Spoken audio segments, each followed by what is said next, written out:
Welcome to the latest Unsquashable chat. I'm here with French champion, two-time champion Lucas Serme. He's the number 37 in the world. He's a bit of a deep thinker and a different personality. So we're going to have a bit of a deep dive to really discover a bit more about Lucas Serme. Well, hi Lucas. Hi, Lucas. Great to have you here joining us.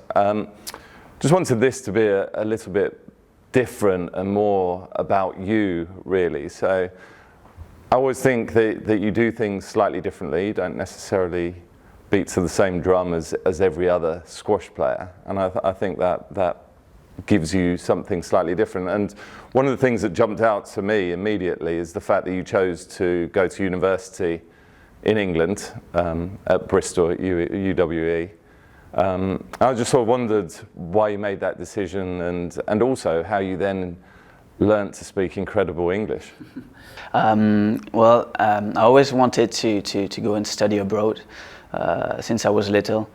I had the opportunity to go to some Ivy League university in the US, but I was kind of close to Mohamed Sobagi back in my junior years, and he was already back in England, in Bristol, studying, and he was telling me, you should come, you should train with us, it's great there, it's actually much better than the US. He was just selling it to me. And I thought, well, that would be great to be able to train with such a champion and study abroad, study in a good university outside of France.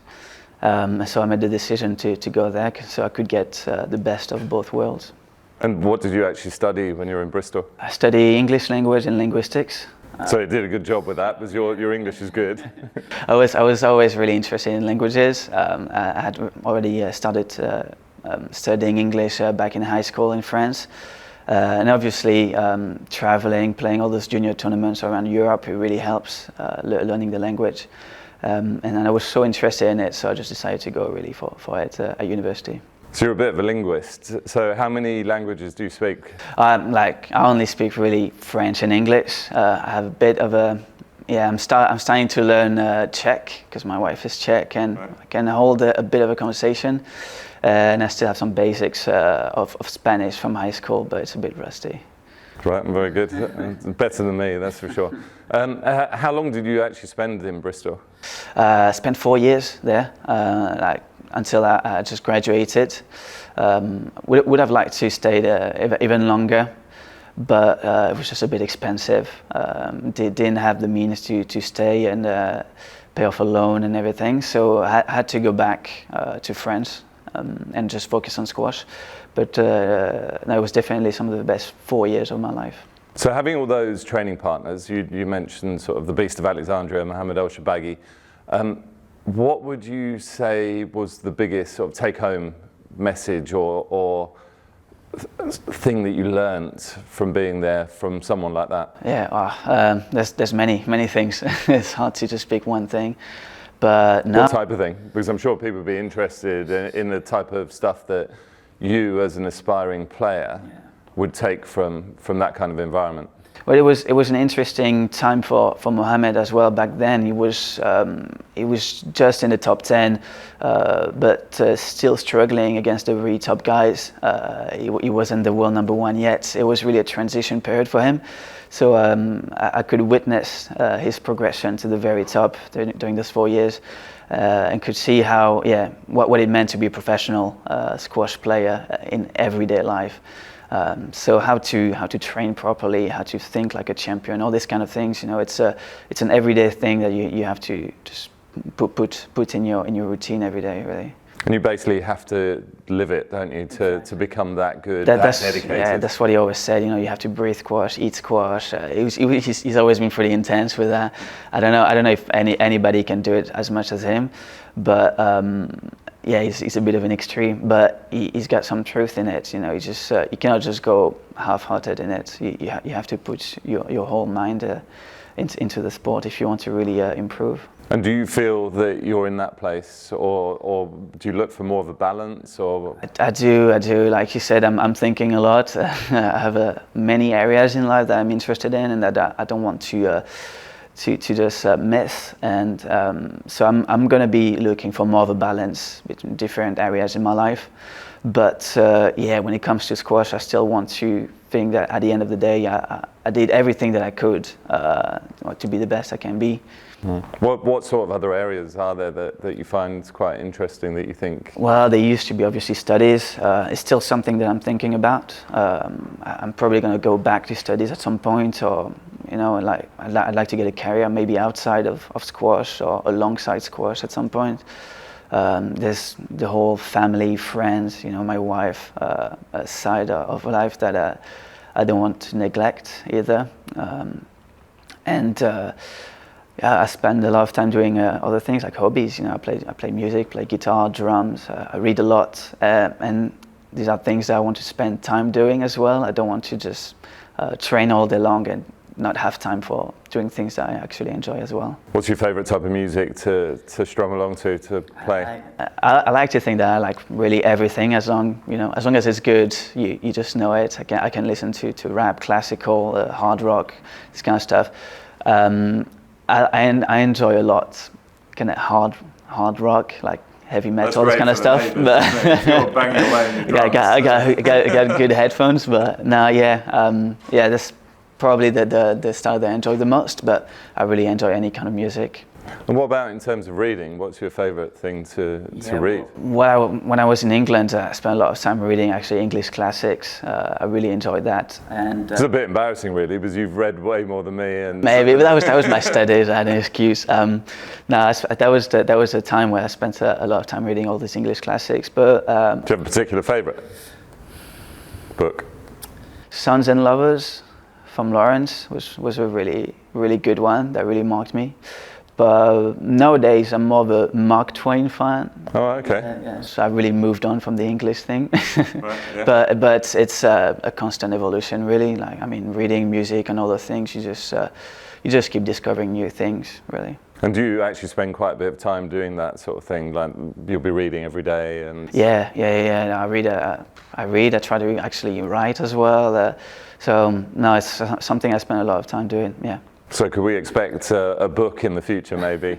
That would be amazing. Yeah. That would surprise me personally, but I would love that. Yeah, I would love to be able to do something like this. I think it takes so much effort and talent and all this. Right now, I don't believe that I have this kind of talent to ever write anything, but I enjoy doing it, so I'm doing it, and hopefully one day, we'll see. Are you the type of person that sets yourself challenges, or you're always seeking new opportunities and different things to keep evolving as a person? It's seeking challenges. That wasn't me before. I used to be a kind of guy who just liked to stay in his comfort zone, but with age and thanks to my wife as well, who kind of took me out of my comfort zone, I think now I'm seeking a bit more challenges. Trying to put myself in more difficult situation. Just the writing part, for example, we just talked about. It's not something that I would have done really a few years back, but now I'm thinking, well, let's just try it. If it works, great. If it doesn't, it's okay. The big challenge is to be brave enough to let other people read it that are non-biased, isn't it? That is hard. Yeah. That'll be the big step, I think. That's going to be the next big step. Yeah, definitely. So when you're thinking about writing a novel, you could always get a few tips from your stablemate James Willstrop. He's written 2 books already.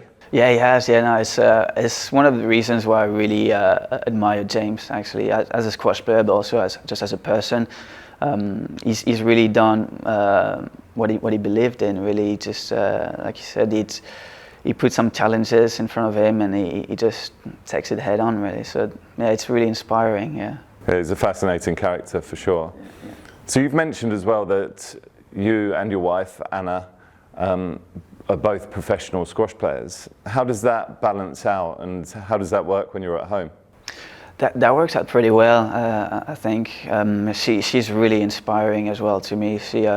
She's done a lot of things. She comes from a totally different world. She's a classical musician before being a squash player, and she managed to do those 2 things alongside each other, and that was really inspiring for me to see everything she could do. So every day she's really pushing me, pulling me up, trying to just get me to be the best version of myself every day, giving 100% on the court, And yeah, no, it's good that she's pushing me that way. And you're number 37 in the world. You've been as high as number 32. Where do you see your squash right now, and where do you see yourself going with your squash? I want to be really optimistic with my squash. I think I have a lot more to offer. I found myself in a bit of a tough spot right now. I feel like I'm struggling to break that top 30. It's been a few years, and it's becoming more of a mental problem, I would say. There's a lot of pressure. I feel there's expectations that I do not meet, and yeah, and I need to be able to free myself once again, like the way I used to be when I was younger, maybe, and to be able to get to that next stage, because I think I can still improve a lot. It's just about believing in it and putting everything in place so I can break that top 30. So with the psychological stuff, is there anything in particular that you do? Do you read, or do you have a coach that you work with? Yeah, I used to think that I could do everything on my own, that I didn't need a coach and all this, and well, after a few years stuck in that top 40 ranking place, I thought, well, maybe I need some help, maybe I need some guidance.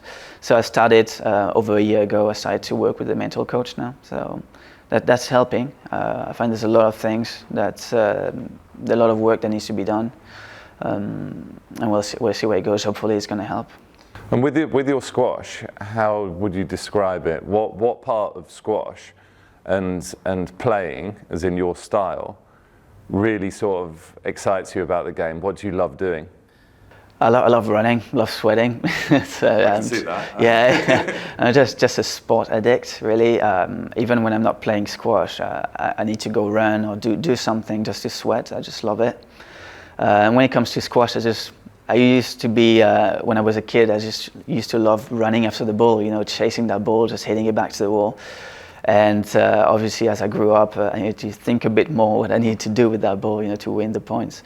And now I find myself in that role where everybody calls me the marathon man. You just run forever. It's always going to be long, but I need to be able now to be a bit more positive with my shots and my game overall, and finish the rallies also. Do you have a particular favourite area of the game in terms of shots that you play? Is there anything in the particular that sort of stands out for you? Yeah, well, obviously I love to be at the volley. I like to be high on the court. Anything at the volley, really, I enjoy. I like to feel in control, which is a bit contradictory with what I just said. I love running, but then that's the evolution. That's the evolution of the game, right? Now I just love to be in control. Love to be high on the tee and volley, and I don't go for crazy shots as much as I'd like to, but I think I have a pretty good cross-court drop from the backhand. Just need to use it more, really. Just to express yourself and free yourself up a little bit. Exactly. It links to the psychological sort of aspect as well, doesn't it? Definitely. Not restricting yourself on the court. Yeah. The pressure sometimes makes you think like you need to be more careful and a bit more cautious with your game. Just maybe play a few more straight drives to the back before attacking, and you just end up missing opportunities, really. So just need to free myself a bit more. Yeah. So talking a bit about pressure and also linked to squash, what's it like being the younger brother of the most successful French female squash player ever? Yeah, it's complicated. It's a source of pride and inspiration, obviously, a source of joy. And at the same time, I'm just human, so it's a bit of jealousy, of course, that I felt a lot when I was young, much less now. Obviously, it's much more pride. But it can be hard sometimes when you just known as the little brother of, and you feel like you're not really your own person. So it's a source of joy, and also I guess it's a source of motivation.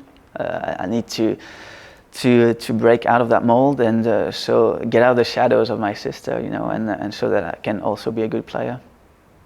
Yeah, and I guess you've always had her there to speak to and to talk about the game with. Are you quite close in that respect, or do you both sort of forge your own paths? we're quite different as people, so I guess we grew apart a bit, especially now that I moved away from France. The distance between us grew, geographically, and it made it a bit harder for us to communicate. But no, she used to really give me a lot of tips, especially when we were younger and still living together.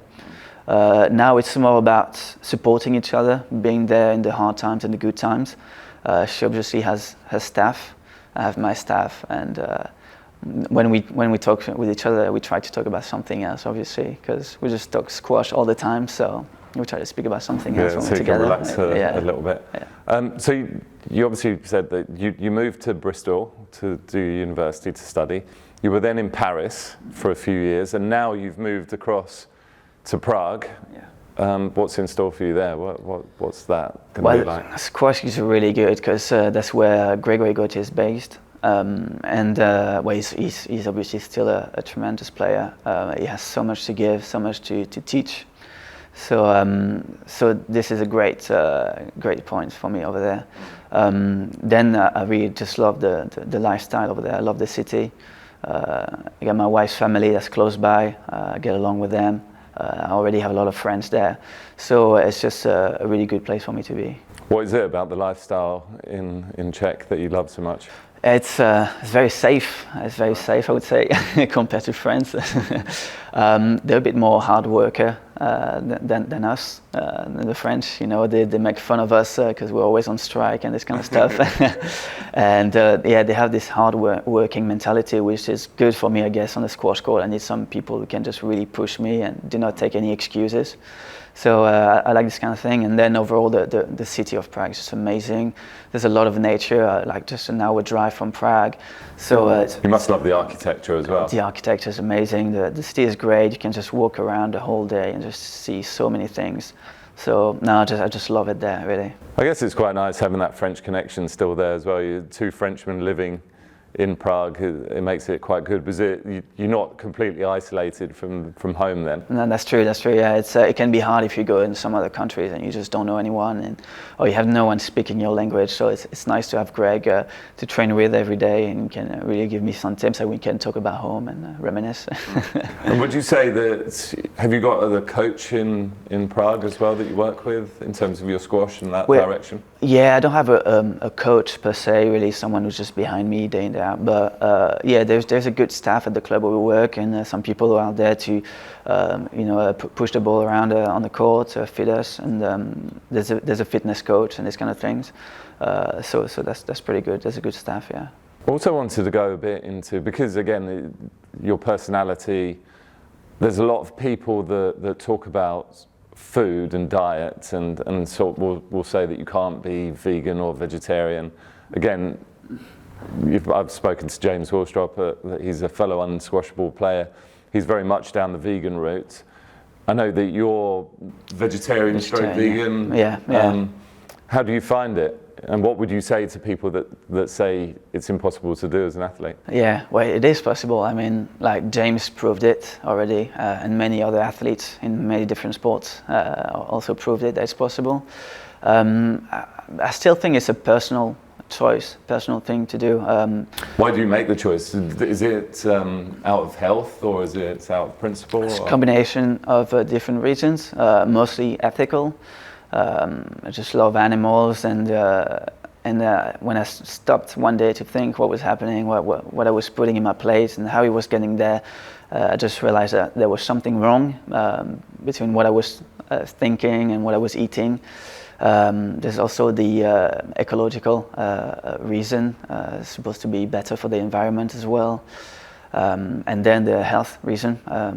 Once I started this diet, I just felt better, and so I thought, well, why would I stop now then? Do you find it a challenge when you're traveling around the world into different places?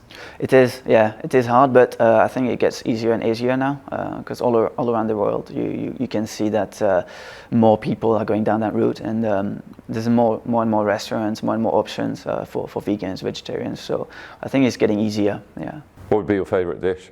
My favourite dish?